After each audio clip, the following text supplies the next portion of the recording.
आज हम लोग जो है एनसीईआरटी का एग्जाम्पल नंबर 3.1 करने वाले हैं 12th फिजिक्स का। ठीक है, तो देखा जाए इसमें क्वेश्चन ये कह रहा है, क्वेश्चन ए और बी करके दो क्वेश्चन है यहाँ पर।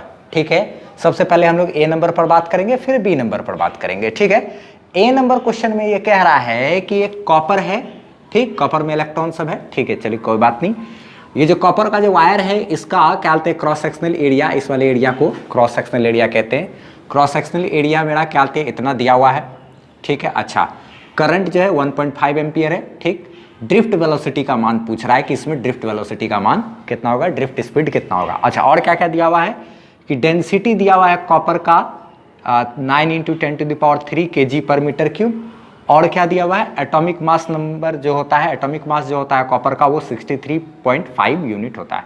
63.5 क्या कहते हैं, इतना atomic mass number, atomic mass होने का मतलब ये हुआ कि 1 मोल अगर लेंगे कॉपर तो उसका वजन इतना ग्राम होगा। चलिए ठीक है, अब आगे बात करते हैं। हम लोग क्या कहते हैं तो 9, अब देखा जाए जरा सा, हम लोग को ड्रिफ्ट स्पीड कैलकुलेट करना है। तो ड्रिफ्ट स्पीड के लिए क्या फॉर्मूला होता है, क्योंकि हम लोग जानते हैं I = NeAVD एक फार्मूला होता है, जहां I करंट है, number of electron per unit volume, ये हर इलेक्ट्रॉन का चार्ज, ये क्या है, ए क्रॉस सेक्शनल एरिया, ये है ड्रिफ्ट स्पीड।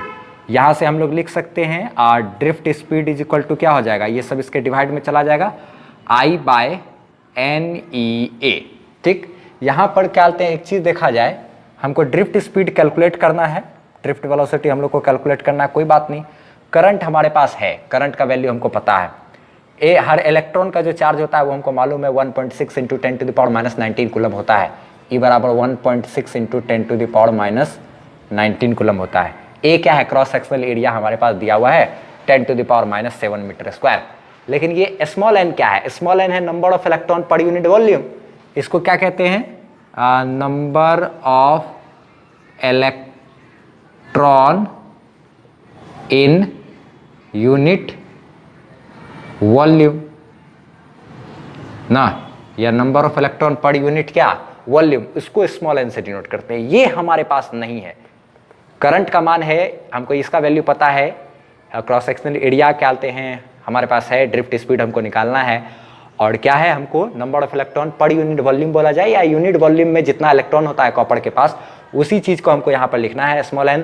यही हमको नहीं मालूम है, हमको यहाँ पर इसी चीज पर फोकस करना है। पहले हमको स्मॉल n का मान निकालना होगा, तब जाकर के उसको हम डाल देंगे यहाँ पर और मेरा काम हो जाएगा। तो सबसे पहले हम लोग को क्या फाइंड करना होगा यहाँ पर, अब हम लोग सारा फोकस किस पर डाल रहे हैं, number of electron per unit volume जो है, सबसे पहले इसको कैलकुलेट करते हैं, तब जाकर के इसका भी मान यहाँ पर रख देंगे, सारा चीज डालेंगे, ड्रिफ्ट स्पीड आ जाएगा। तो देखा जाए जरा सा हम लोग कैसे कैसे करके कैलकुलेट करेंगे। तो हम दिमाग लगा रहे हैं इस तरीके से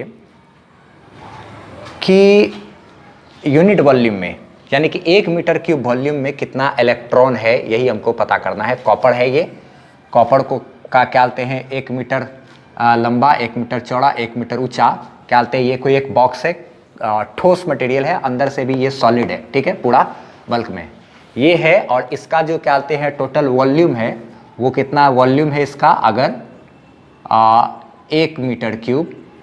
ठीक, तो क्या कहते हैं डेंसिटी दिया हुआ है कॉपर का, कॉपर का जो डेंसिटी है वो है 9 × 10³ kg/m³। इस डेंसिटी का मतलब ये होता है कि यूनिट वॉल्यूम में कितना वेट होगा, यूनिट वॉल्यूम का कितना वेट होगा, किसका, कॉपर का। अगर क्या कहते हैं 1 मीटर लंबा चौड़ा ऊंचा कोई बॉक्स है, यानी कि 1 m³ वॉल्यूम वाला क्या कोई बॉक्स है कॉपर का बना हुआ, तो उसका जो वजन होगा वो क्या होगा, 9 × 10³ kg वजन होगा। यही होता है पर m³, यानी कि हर प्रत्येक m³ वॉल्यूम में कितना kg वजन है, इतना kg वजन है। ठीक, अच्छा, क्या कहते हैं इसका मतलब हम लोग एक बात समझ में आया कि यूनिट वॉल्यूम हैज क्या, unit volume of copper has मास कितना, 9 × 10³ kg। ये समझ में आया हमको कि क्या कहते हैं, अगर 1 m³ वॉल्यूम है कॉपर का, तो उसका जो वजन है वो क्या है, 9 × 3 kg। डेंसिटी का मतलब यही होता है कि यूनिट वॉल्यूम के पास कितना वजन होता है। अगर यूनिट वॉल्यूम ले ले किसी मटेरियल का, इकाई वॉल्यूम ना 1 मीटर की वॉल्यूम, तो उसमें जितना वजन होगा उसी को ही हम लोग क्या कहते हैं, डेंसिटी कहते हैं। इतना kg पर मीटर क्यूब, प्रत्येक मीटर क्यूब वॉल्यूम के लिए इतना kg वजन है। ठीक है, चलो अब हम लोग क्या आते हैं यूनिट वॉल्यूम में, ये तो निकाल लिया। अच्छा ठीक, यूनिट वॉल्यूम कॉपर का मास उतना है। अच्छा एक बात और कि क्या कहते हैं, हम लोग ऐसे कह सकते हैं ना कि इतना kg कॉपर में जितना इलेक्ट्रॉन होगा, इतना kg कॉपर में जितना इलेक्ट्रॉन होगा, तो उसको कह सकते हैं ना कि यूनिट वॉल्यूम में कॉपर का संख्या। नहीं, ये जो मास है आखिर यूनिट वॉल्यूम का ही ना मास है, ये यूनिट वॉल्यूम कॉपर जो है उसी का ना मास है ये। तो इतना वॉल्यूम में, इतना मास में जितना मेरा इलेक्ट्रॉन का संख्या होगा उसी को ना कहेंगे यूनिट वॉल्यूम में क्या, इलेक्ट्रॉन का संख्या। अब हम लोग इस पर फोकस करेंगे, जरा सा देखा जाए इस पर किस तरीके से फोकस करेंगे, उस पर हम लोग अभी दिमाग लगाते हैं। ठीक है, चलो देखो एक चीज देखो आप, साफ क्या कहते हैं क्वेश्चन में एक बात कह दिया है कि कहते हैं जितना भी कॉपर एटम का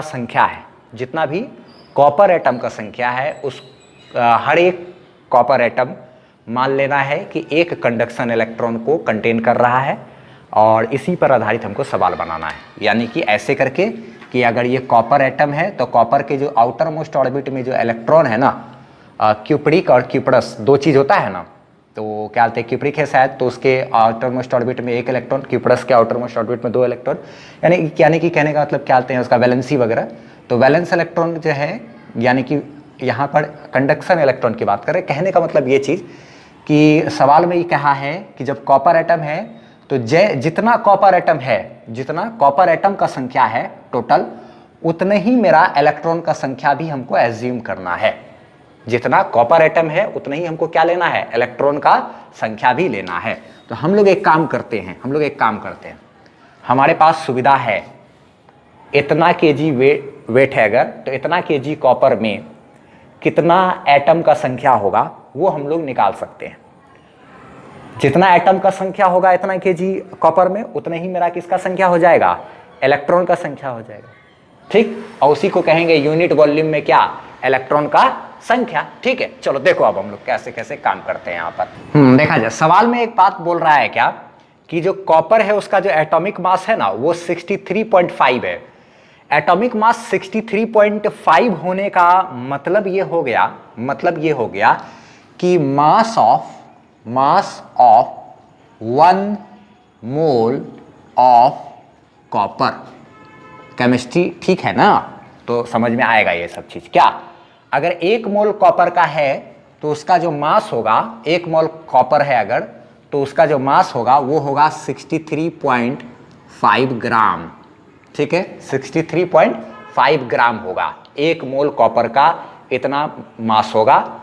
ठीक है, यही इस एटॉमिक मास नंबर का मतलब होता है कि अगर आप 1 मोल ले लो उसका, तो उसका कितना क्या हो जाएगा, मास हो जाएगा। उसी चीज को ये एटॉमिक मास नंबर डिनोट करता है। ठीक है, एंड क्या कहते हैं, वी नो दैट, क्या जानते हैं हम लोग कि 1 मोल अगर है कॉपर तो उसमें टोटल एटम का संख्या कितना होगा।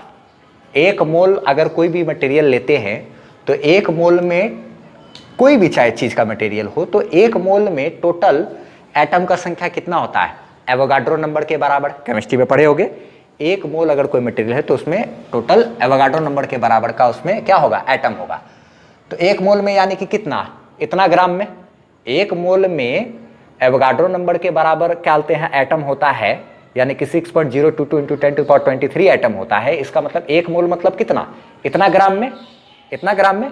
तो हम लोग यहाँ पे लिख सकते हैं, सिंस नंबर ऑफ एटम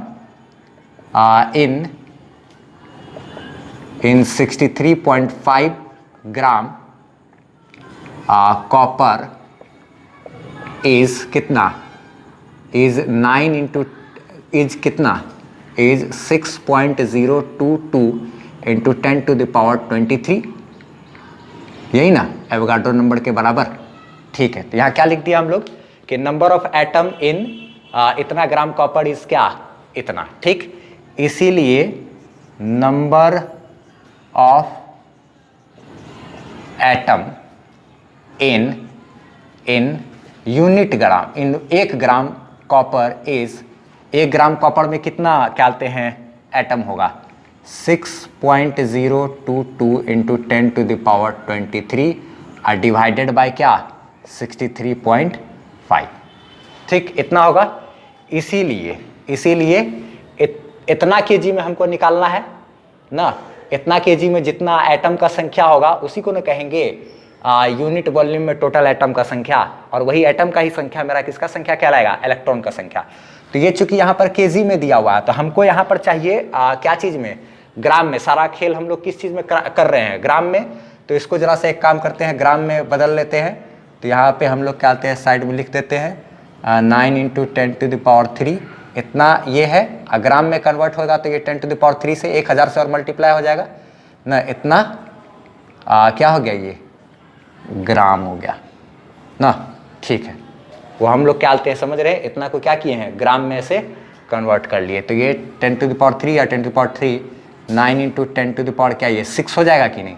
अच्छा, इसलिए लिखेंगे नंबर ऑफ एटम इन क्या 9 इंटू 10⁻6 ग्राम कॉपर इज कितना, क्या कहते हैं 6.022 इंटू 10⁻23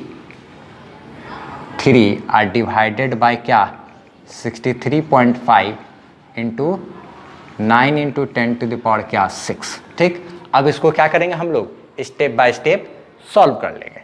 अब फिर उसके बाद क्या आते हैं, क्या किए हैं लास्ट में, बस ये 9 को इतना से मल्टीप्लाई किए, 9 इससे जब मल्टीप्लाई हुआ कैलकुलेटर की मदद से किए थे तो इतना आ गया 54.198। उसके बाद डिवाइड में ये 63.5 है, इसको ऐसे ही छोड़ दिए। अच्छा, ये क्या आते हैं 10⁻23 और 10⁻6 है ना, तो बेस सेम है दोनों का, मल्टीप्लीकेशन में है तो बेस सेम है तो पावर ऐड हो जाएगा, तो पावर क्या हो गया, ऐड हो गया। अच्छा, उसके बाद कैलकुलेटर से इसको जब इससे डिवाइड किए, इतना डिवाइडेड बाय इतना किए, तो ये डिवाइड करके मेरा आ गया क्या 0.85, और इधर 23 6 क्या हो गया 29, 23 + 6 ये 29, 10⁻29। अच्छा, यहाँ पर अब क्या किए, उसके बाद हमको देखे होगे 1 अंक के जस्ट बाद पॉइंट रखना होता है, यहाँ से पॉइंट उड़ाएं। तो जैसे ही पॉइंट उड़ाएंगे तो पॉइंट उड़ाने के बाद क्या आते हैं, यहाँ पर क्या आएगा 100 आएगा कि नहीं। पॉइंट उड़ाए, उसके बाद 2 अंक है तो उसके लिए क्या किया 100 कर दिए। अच्छा, ठीक है, तो 85 डिवाइडेड बाय क्या है 100 है। अच्छा, और एक चीज़ देखो तो इधर 10⁻29 है ना, तो उसको लिख सकते हैं 10⁻28 इंटू क्या 10, नहीं ऐसे करके एक, तो बेस सेम है, पावर जुट के फिर से वही 10⁻29 हो जाएगा कि नहीं। तो ऐसे करके हम लोग लिख सकते हैं इसको। अच्छा, ठीक है, फिर ये 0 और ये 0 क्या हो गया कैंसिल, तो 85/10 मेरा हो क्या हो गया 8.5। अच्छा, इनटू देखा जाए तो 10⁻, कितना है ये 28। ये मेरा क्या निकल गया, number of electron in unit volume. कैसे कहते हैं, देखो जितना एटम का संख्या है यूनिट वॉल्यूम में कहते हर 1 मीटर क्यूब वॉल्यूम अगर लेंगे कॉपर का, तो प्रत्येक 1 मीटर क्यूब वॉल्यूम के अंदर कॉपर के वॉल्यूम के अंदर टोटल एटम का जो संख्या है वो मेरा कितना निकल कर क्या है 8.5 इंटू 10⁻28। और हम लोग को क्वेश्चन में बोला हुआ है कि जितना एटम है उतना ही आपको क्या लेना है, इलेक्ट्रॉन का संख्या। तो जितना एटम का संख्या आया उतना ही मेरा किसका संख्या हो जाएगा, इलेक्ट्रॉन का संख्या हो जाएगा।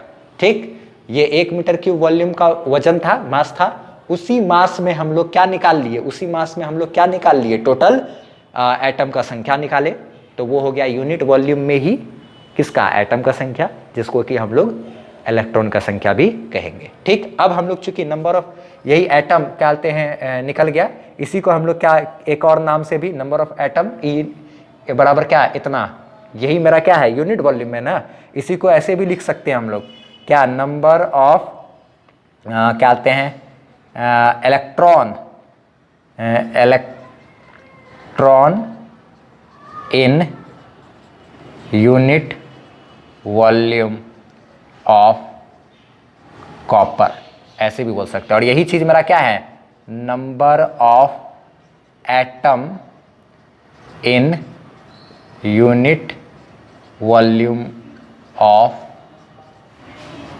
Copper, number of atom in unit volume of copper he number of electron in unit volume of copper कहलाएगा, क्योंकि बोला गया है क्वेश्चन में कि जो एटम का संख्या है उसी को ही क्या करना है, इलेक्ट्रॉन का संख्या लेना है। कि कंडक्शन इलेक्ट्रॉन तो जितना एटम है हर एक एटम के लिए उतना ही क्या है इलेक्ट्रॉन भी है, कंडक्शन इलेक्ट्रॉन है जो कि कंडक्टिविटी करने के लिए मौजूद है। चलो ठीक है, फटाफट से इसका स्क्रीनशॉट लो, आगे हम मिटा रहे हैं। ठीक है, अब हम लोग क्या करने वाले हैं, बस ये जो फॉर्मूला है ड्रिफ्ट वेलोसिटी का, उसमें करंट का हमारे पास मान है ही, क्या कहते हैं number of electron per unit volume निकाल लिए।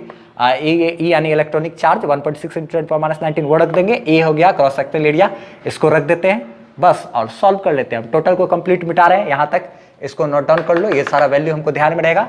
हम मिटा रहे हैं और क्या कहते हैं सॉल्यूशन करते हैं। अब जो है हम लोग क्या कहते हैं ड्रिफ्ट स्पीड जो है उसका मान कैलकुलेट कर लेते हैं। I/NEA फॉर्मूला था ना, तो I की जगह करंट का वैल्यू रख दिए, number of electron per unit volume अभी हम लोग कैलकुलेट किए उसको रख दिए। ये E होता है इलेक्ट्रॉन का चार्ज 1.6 × 10⁻⁹ उसको डाल दिए। A हो गया क्या क्रॉस सेक्शनल एरिया यानी 10⁻⁷। अब एक चीज़ देखा जाए, ये तो पॉइंट सेम टू सेम का उड़ जाएगा, एक अंक से जस्ट पहले उड़ जाएगा।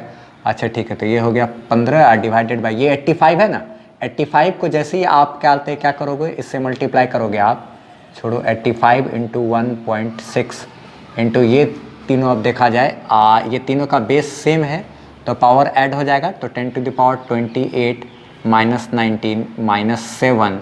अच्छा ठीक है, ये drift speed is equal to 15। अच्छा ये इसको इससे मल्टीप्लाई करेंगे तो 15 डिवाइडेड बाय इसको इससे मल्टीप्लाई करेंगे तो 136 हो जाएगा। ये 85 × 1.6 ये 136 हो गया। अच्छा उसके बाद ये 10 टू द पावर क्या आते इतना को जोड़ते हैं तो ये कितना हो जाता है 9 7 16 26 क्या आते हैं 28 में से 19 गया और -7 चला गया तो ये होता है -26 और ये हो गया क्या 10 का स्क्वायर। अच्छा ठीक है, अब उसके बाद ड्रिफ्ट स्पीड की बात करें तो 15/136 होता है 0.11।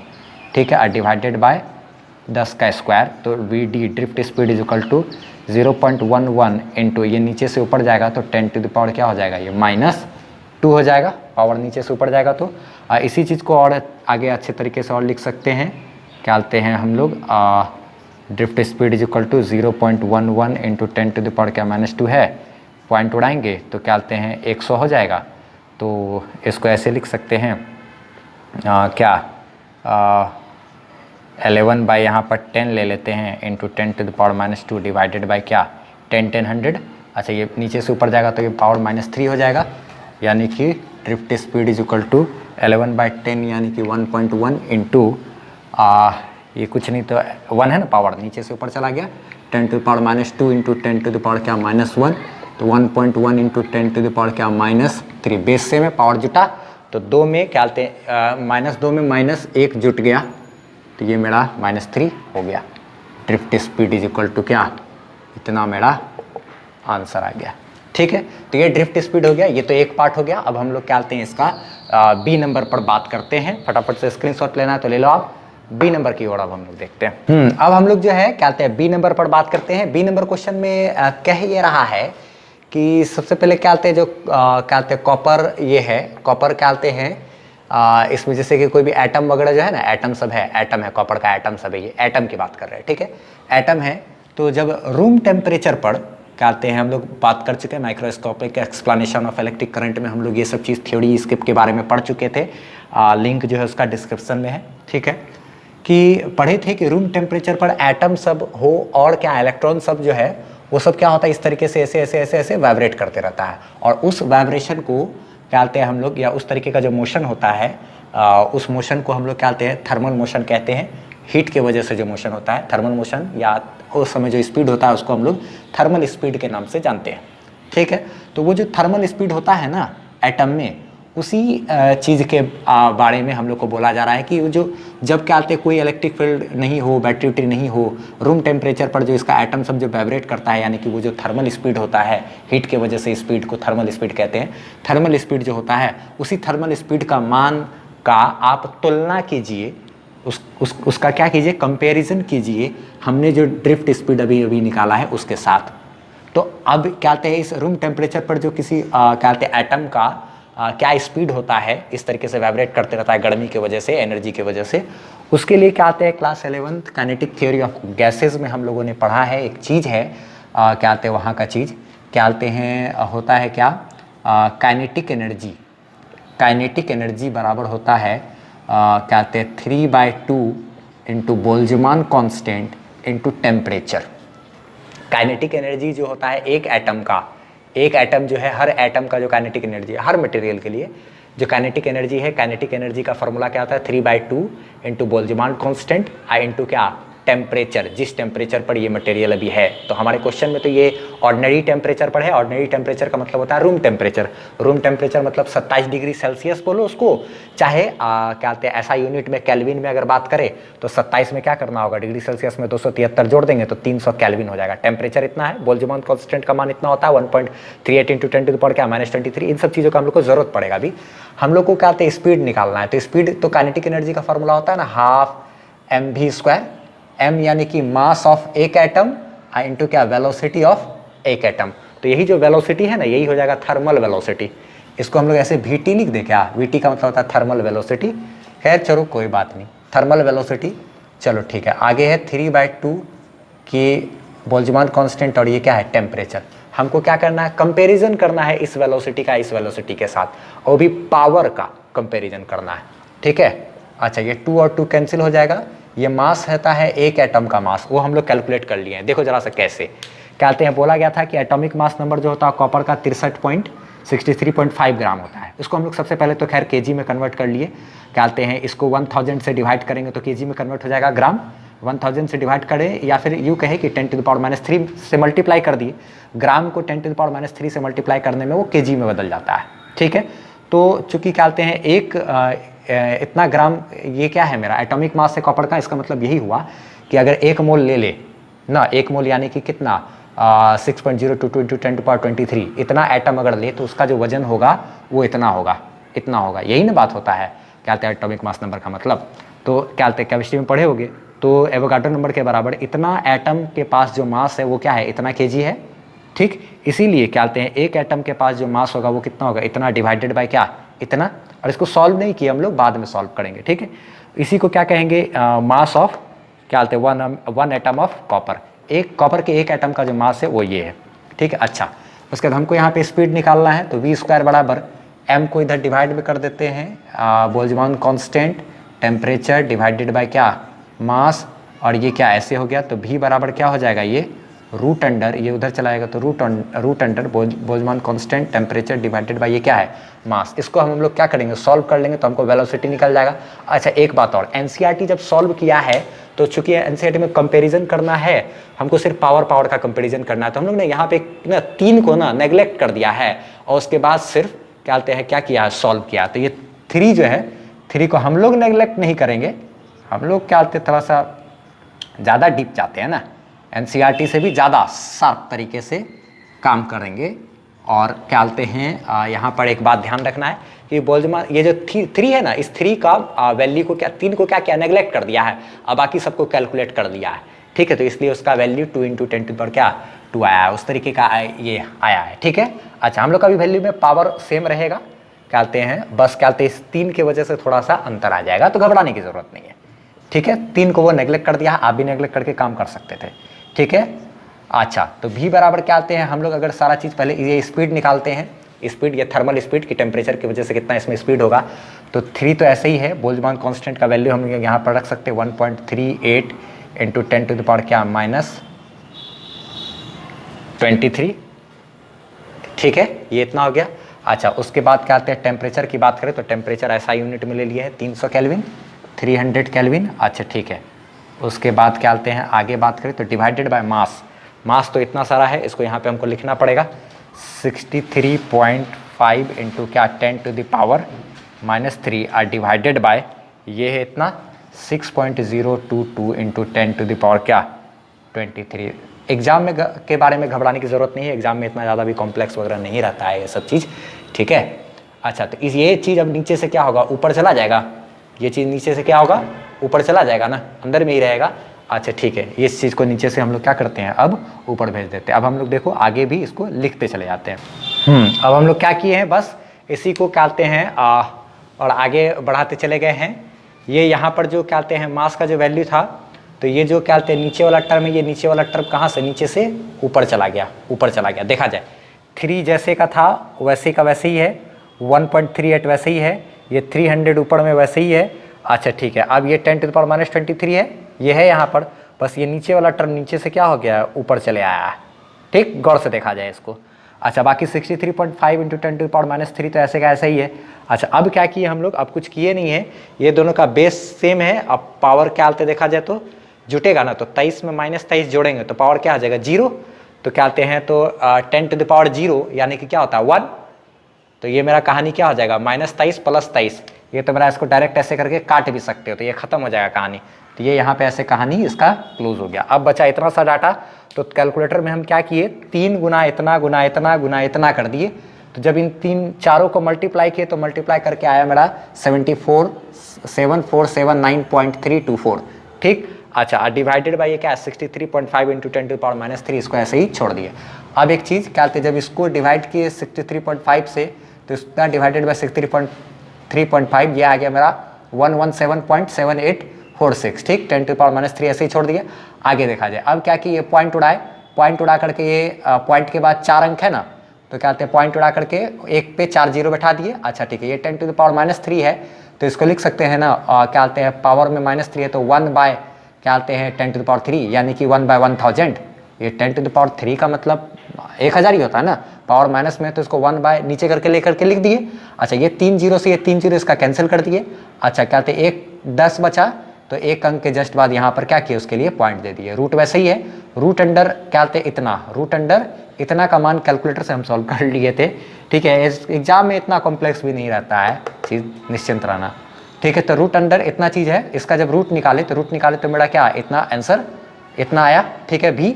अच्छा इसी को हम लोग क्या कहते हैं घुमा फिरा करके लिख दिए हैं, बस क्या कहते हैं 19 है ना, तो इसको हम लोग क्या 2 बना सकते हैं ना, 2 बना दिए। ठीक, अब 343 पॉइंट क्या है 2 है। अच्छा ठीक है, अब क्या किए पॉइंट उड़ाए, पॉइंट उड़ाएंगे तो यहाँ क्या हो जाएगा 10 हो जाएगा, पॉइंट उड़ाएंगे तो यहाँ क्या होगा 10 होगा। अच्छा 100 से ऊपर नीचे हम लोग गुना भाग कर दिए ताकि हम लोग क्या कहते हैं साइंटिफिक तरीके से इसको अच्छे तरीके से लिख सके। ठीक, अब एक चीज़ देखो, तो 100 × 10 ये मेरा क्या हो गया 1000, और ये 10 मेरा क्या बन गया 10 10 का स्क्वायर। अच्छा ये 1000 है तो 3 अंक के बाद यहाँ पे पॉइंट हो जाएगा तो 3.432, और ये क्या है 10 का स्क्वायर। इतना मेरा क्या इतना मीटर पर सेकंड ये मेरा स्पीड आया, थर्मल स्पीड आया। ठीक है, VT इसको कह सकते हैं, थर्मल स्पीड भी इसको कह सकते हैं। हाँ याद रखना, अगर क्या कहते हैं हम लोग इस 3 को यहाँ पे नेग्लेक्ट नहीं किए हैं, ये क्या कहते हैं तो मेरा ऐसा डाटा है। अगर हम लोग यहाँ पे 3 को नेग्लेक्ट कर देते जैसा कि NCERT किया है उसके अकॉर्डिंग करते, तो फिर क्या कहते हैं अगर हम लोग नेग्लेक्ट कर देते 3, तब हम लोग का जो वो क्या होता क्या कहते इतना डिवाइडेड बाय खाली एक ठो √3, क्योंकि यहाँ पे हम लोग तो √3 से ना मल्टीप्लाई हो गया। यही चीज़ है ना, इसका मतलब तो यही हुआ। जैसे भी बराबर हम लोग क्या किए NCERT क्या किया KB/T बाय क्या M क्या है रूट अंडर, यही किया। हम लोग एक्स्ट्रा क्या किए हैं √3 इसमें मल्टीप्लाई है मेरा, तो हम लोग को क्या करना पड़ेगा जो डाटा है उसमें √3 से अगर डिवाइड कर देंगे तो हमारा वही आंसर आना चाहिए NCERT के अकॉर्डिंग। तो हम लोग यहाँ पर क्या किए क्या कहते हैं भी में अगर इसी डाटा में हम लोग √3 से डिवाइड करते हैं तो इतना डिवाइडेड बाय √3 करोगे आप, √3 का मतलब 1.732, तो इतना को जब आप कैलकुलेटर की मदद से 1.732 से मल्टीप्लाई करोगे तो ये डिवाइड होकर के मेरा क्या 1.98, जिसको कि हम लोग 2 × 10⁻² इतना मीटर पर सेकंड लिख सकते हैं। तो NCERT के अकॉर्डिंग मेरा डाटा वहां पर भी आ जाएगा। 3 को वो नेग्लेक्ट करके बनाया है इसलिए। ठीक है, तो आप नेग्लेक्ट करो चाहे नहीं करो, जैसे कोई दिक्कत नहीं, 3 को नेग्लेक्ट करके भी आप काम कर सकते थे। ठीक, तो क्योंकि हमको क्या करना है सिर्फ कंपेयर करना है पावर का ना, पावर का कंपेयर करना है। जैसे कि इलेक्ट्रिक फोर्स और ग्रेविटेशनल फोर्स के बीच हम लोग क्या करते थे क्या कहते कंपेयर वगैरह किए हुए हैं। अच्छा ठीक है, तो ये हमारा क्या निकला थर्मल स्पीड आया 10⁻² के ऑर्डर का। तो हमको इस डाटा का कोई काम ही नहीं है, हमको सिर्फ इस ऑर्डर का काम है, कहते हैं 10⁻² के ऑर्डर का है ना। ठीक है, तो बस हम लोग उसी से तुलना इसका कर लेंगे। जो ड्रिफ्ट स्पीड था वो मेरा 10⁻³ के ऑर्डर का था, और जो कहते हैं ये वाला है वो मेरा क्या है 10⁻² के ऑर्डर का है। तो हमको अब बस दोनों को क्या करते हैं कंपेयर करके दिखा देते हैं। इससे 10⁻⁵ टाइम्स क्या कहते हैं वो क्या है अधिक है। चलो ठीक है, इसको कहते हैं फटाफट से इसका स्क्रीनशॉट लेना है तो ले लो। चलो अब हम क्या कहते हैं इसको मिटा करके एक कंपैरिजन दिखा देते हैं बस। हाँ अब देखा जाए, अब हम लोग जो है कंपेयर कर लेते हैं किसको ड्रिफ्ट स्पीड को और किसको थर्मल स्पीड को। ठीक है, तो थर्मल स्पीड जो हम लोग कैलकुलेट किए हैं उसमें हम लोग को ये डाटा की जरूरत नहीं है कंपेयर करने के लिए, सिर्फ पावर से ही कंपेयर करना है। ठीक है, सिर्फ पावर से ही कंपेयर किया जाता है कभी भी, ध्यान रहे।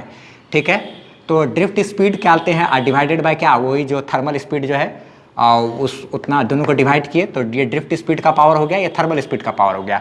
अब क्या आते हैं दोनों को, अब इसको क्या आते हैं थर्मल स्पीड को इधर लेकर के चले आए।